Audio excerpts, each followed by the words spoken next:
Nakatakda namang humarap sa korte sa South Korea ang dating First Lady na si Kim Kyun-hee. Kaugnay ng patong-patong na kaso ng korupsyon at iba pa.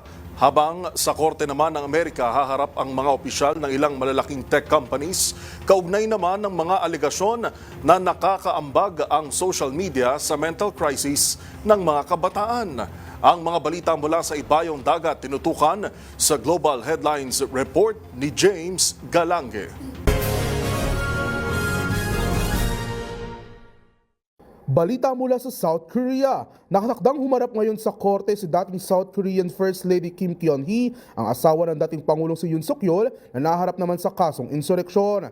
Ito'y para hatulan ang kinakarap din itong patong-patong na kaso gaya ng bribery, stock manipulation at political interference. Kung saan gaya ng ginawa sa naunang mga kaso, paigtingin ng investigasyon sa pagmamayari ng 2 luxury bag, isang mamahaling sasakyan, diamond necklace at iba pang mga regalo na tinatayan nagkakahalaga ng halos 80 million won o katumbas na mahigit 3.2 million pesos. Dahil dito, siya na rin ang magiging kauna-unahang presidential spouse ng Korea ang naharap sa korte. Kasunod din ang pagkaka-indict sa dati rin nilang Pangulo na magugunitang maaari itong humarap sa parusang bitay. Sa iba pang balita, ipinapatawag naman sa korte ng Estados Unidos sa malalaking tech companies tulad ng Meta at YouTube. Kaugnay ng mga alegasyon na nagdudulot ang social media ng adiksyon sa mga bata na sinasabing nagiging sanhi ng mga suliranin sa kanilang mental health.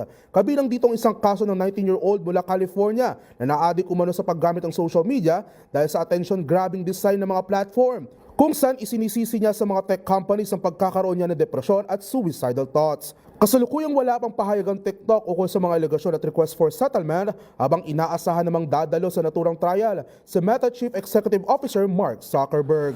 At yan naman nakalap nating balita mula sa iba't ibang panig ng mundo. Para sa MBC TV Network News, ito si James Galange ng DZRH TV, una sa Pilipinas, una sa Pilipino.